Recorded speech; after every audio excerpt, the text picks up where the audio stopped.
So the pricing, and not just pricing itself by slapping a price on there, but having a legitimate strategy. Yes. Yeah. Based on the things that you see every day. Yes.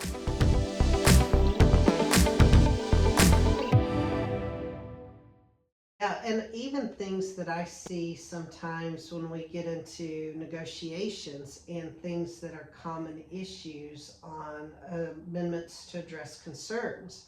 I'm keeping an eye out for all sorts of issues that commonly pop up and go, hey, do we want a price for this, or do we want to fix it before we list? Sure. And coming up with strategies for something as simple as some wood rot.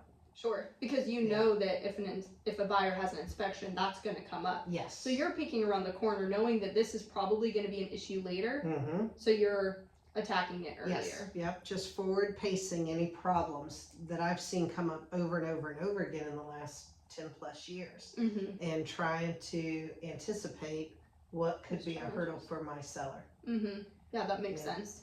So Charity, today, based on the current market, can somebody put their house on the market for like the tip top price, they're just the highest one in the neighborhood, and expect it to fly off the shelf like it did a couple years ago?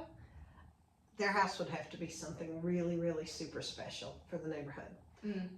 What I'm actually seeing sometimes is buyers aren't even coming to look at the house. And you know this as a buyer's agent. Yeah. If they think the house is overpriced, they're like, we're not even going to go look at it. And then a lot of sellers sometimes think, well, I want to leave room for negotiating. And it doesn't always work that way. So we want to price your home correctly from day one. Overprice it and you really risk sitting on the market with nothing happening.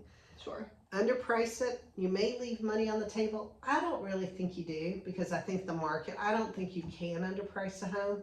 The market will push it up to the correct value. You'll have enough buyers that are coming after it that you'll end up getting. So a real estate professional analyzes market trends.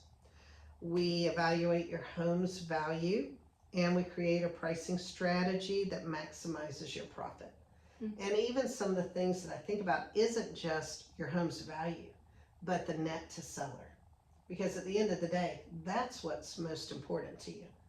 Sure, the net to seller is more important than the price at which they're listing it. Another agent could come in and they could tell you, hey, Mackenzie, your house is worth $100,000 more than what Charity said it's worth. And you would see dollar signs. Yeah, like, I'm going to go with that agent. Possibly. But what if it doesn't sell at that price? And then it just sits there. And that's what I'd never want for any of my sellers.